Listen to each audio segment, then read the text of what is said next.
Yura, so you've failed it twice before and you've got it again.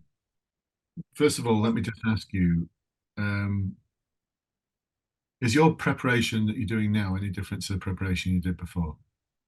Yeah, of course. I'm preparing much more like every day or every couple of days. I'm going over the questions, preparing over and over, Okay, and also improving my answers.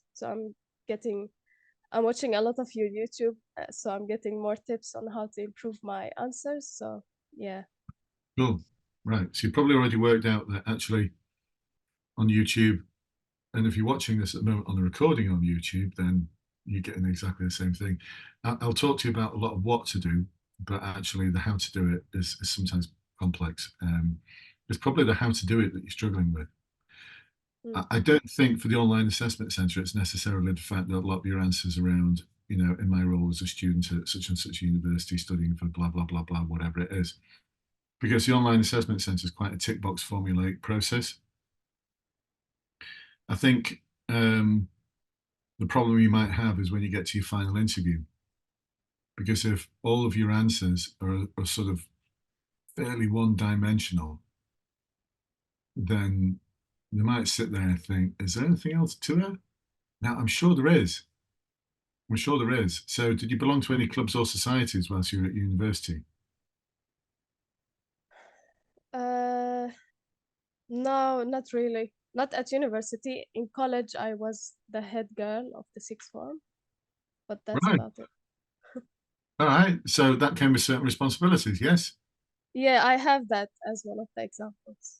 Right. So, as one, I'd milk that for quite a few examples. There'll be a lot of different things there that you've had to have done as a head girl that Mm. would be relevant to the sort of questions you're going to get asked. Have you ever been in a situation where you've had to help support a friend who's vulnerable or who's been struggling with something?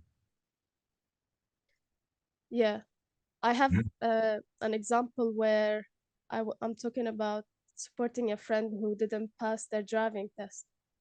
Mm, great. Okay. So there's more to you then, because you started off by saying, well, it's all about my academic journey. So we need to start focusing on building out from this academic journey and thinking, what else is my life involved? Don't just get to head girl by, hey, I want to be the head girl.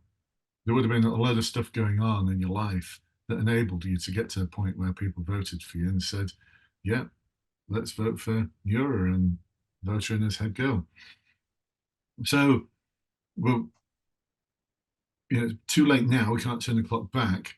But for anyone who's watching this on a recording, what I'd advocate for you to do if you are in the world of academia is start really getting involved in other activities. So the one my go-to all the time is homeless charity. Go and volunteer for a homeless charity. Every person I've coached and supported over the past 10 years plus who has volunteered for a homeless charity has succeeded in joining the police. Because Nura, let me just ask you this question. Ask a question about a time when you've had to work with others to solve a difficult or challenging problem. One of the answers starts off with, in my role as a student at such and such university where I was studying X, Y, and Z, a problem occurred where I was doing a group exercise with three of the students, and one of the students dropped out and became sick, and we had to produce the presentation for tomorrow, and blah, blah, blah. And you're thinking, oh my God, that's one of my answers. Yeah. um, so, um, you might be, that's one potential answer.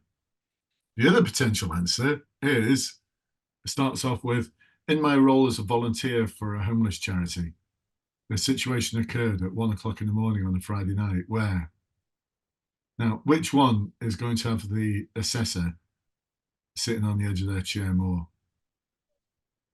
Probably the homeless charity. Yeah, Yeah. every day of the week.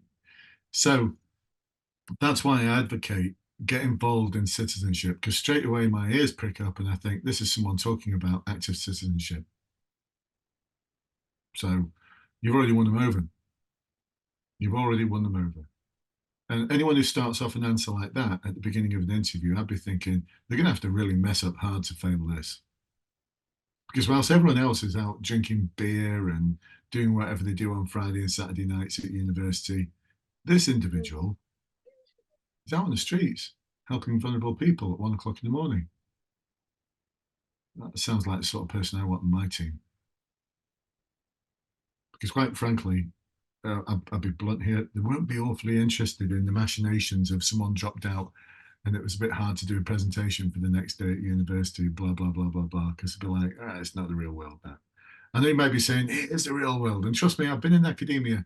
I started studying for a doctorate years ago. I gave up after a year because I just thought, I can't cope with this. It's just doing my head in. But, you know, they may not have the same sort of understanding of what you've gone through in the academic world.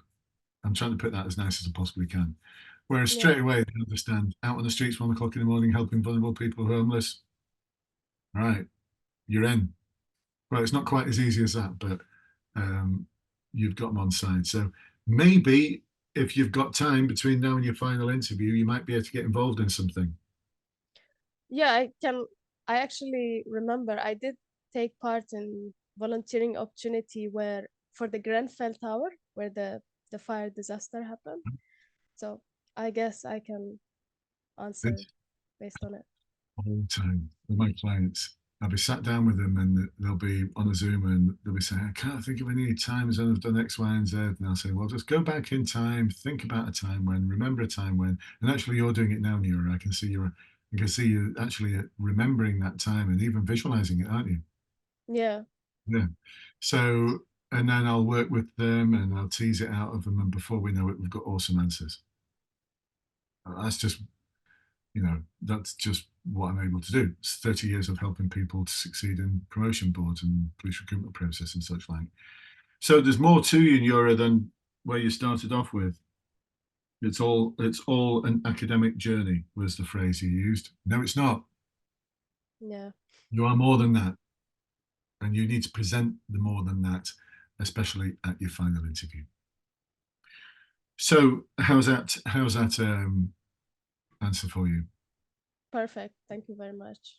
Awesome. You're very, very welcome. Any questions you want to ask me about that? No, but I have another question about the briefing exercise. Very quickly, I better go because otherwise I'm going to get into big trouble with my daughter. You won't Okay, believe what the boy said. But go on very quickly. I'll yeah, be let's quick.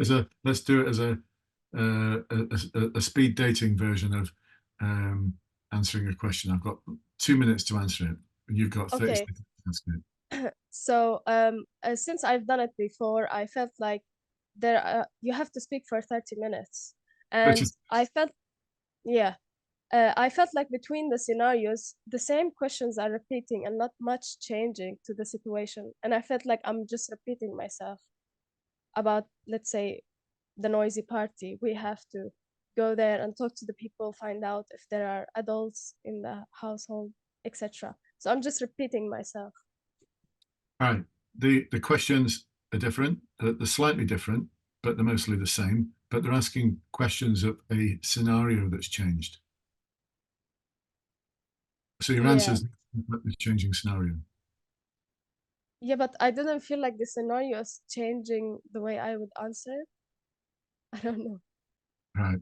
Your answer needs to reflect the changing scenario, is the advice I give, because it's going to be less than 2 minutes. And Mm, remember, you can go completely over the top with this, because if you look at the Met Police website, it'll even say, we don't deal with noisy parties. mm, Not even if there's young people drinking alcohol there, the police don't deal with them. So someone at the College of Policing thinks they do, which is complete and utter nonsense. They don't. They never have done. They never will, because the police have no powers to deal with noisy parties. And it's not against the law to drink alcohol in someone else's house or your own house, even if you're 15, 14, 12, 11, or 10. So the police mm. don't get involved for those reasons. So you'd be okay giving completely over the top, completely ridiculous responses. And we go into that in the academy. I'm Okay. not going to, like I said, 2 minutes, but we go into completely ridiculous responses. I spend most of my time on the academy webinars going, oh, we'd never do that though, but Please don't do this once you're actually in the police, because your sergeant will be calling you in to the office. Come here. Why do you keep dealing with these noisy parties? No, it's what I thought we were meant to do because it was on the online assessment centre. Forget the stupid online assessment centre. Stop getting involved in things that we're not meant to be getting involved in. So just make up completely ridiculous, ludicrous claims of things that you're going to do. Because the police wouldn't do. All I'd do, if I came across that scenario, I'd just keep walking. That's it. I'd keep walking. I wouldn't get involved. I'd probably reflect on the music choice. If it was some good 80s music, then I'd be all right with it. If it was anything from the 2000s onwards, I'd be like, I'm disappointed in their musical choice. So that'd be it. I'd just keep walking. But you can't say that, can you? Because you're not going to pass if you do that. So yes, the questions are similar, but they're asking questions of a changing set of circumstances. And you need to be all over the nuances of the changing set of circumstances. All right, that was more than 2 minutes. Nura, I'm going to have to go because my daughter needs to be taken to Beavers, where she's a volunteer, and I completely forgot about it. So I'm in such trouble. Thank you so much for your time. All right. Listen, everyone, thanks for joining this Police Recruitment Live.